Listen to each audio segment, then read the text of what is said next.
Stéphane Sébastiani, bonjour. Vous êtes directeur des activités sociales d'AG2R La Mondiale. Oui, bonjour. Parlez-nous de votre organisation. Que faites-vous et pourquoi travaillez-vous sur la précarité énergétique?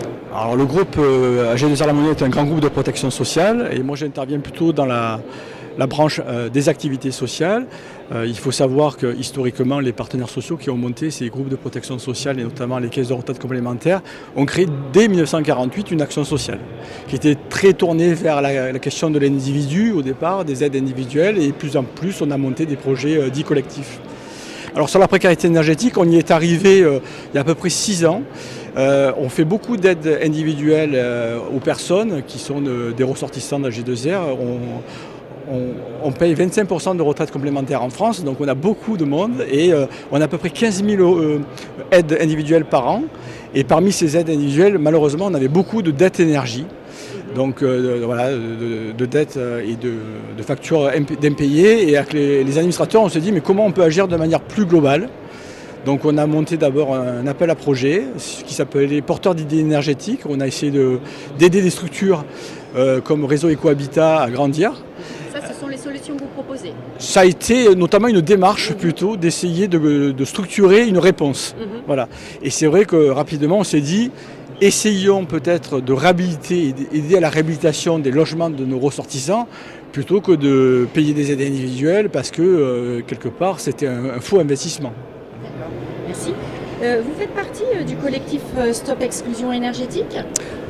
Pourquoi vous êtes-vous engagé dans ce collectif et quelles sont vos priorités ou pourquoi allez-vous vous engager dans le collectif? Alors on est engagé dans le collectif, on fait partie du conseil d'administration. Alors c'est assez récent, c'est vrai qu'on connaissait à la fois Bernard Sancy qui travaille avec nous sur plein de sujets puisqu'on est aussi engagé auprès d'Unicité puisqu'on a un grand programme qui s'appelle le Médiataire pour faire tout ce qui est éco-geste dans les quartiers sensibles.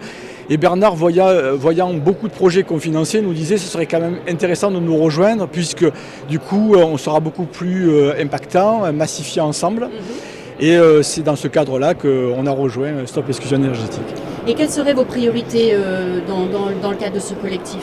Alors, dans le cadre de ce collectif, c'est justement d'additionner à la fois notre puissance et même nos différences et d'être en capacité de répondre notamment à des enjeux qui sont beaucoup plus globaux et porter aussi une parole devant le politique, ce qui a été le cas ce matin auprès de la ministre, de montrer qu'on a besoin en fin de compte de se coordonner et d'agir ensemble pour cette cause, qu'on voudrait même grande cause nationale, voilà, si on pouvait. Ce devait être ma dernière question. Donc la lutte contre la précarité énergétique comme grande cause nationale, vous dites oui. Oui, et oui. pour quand?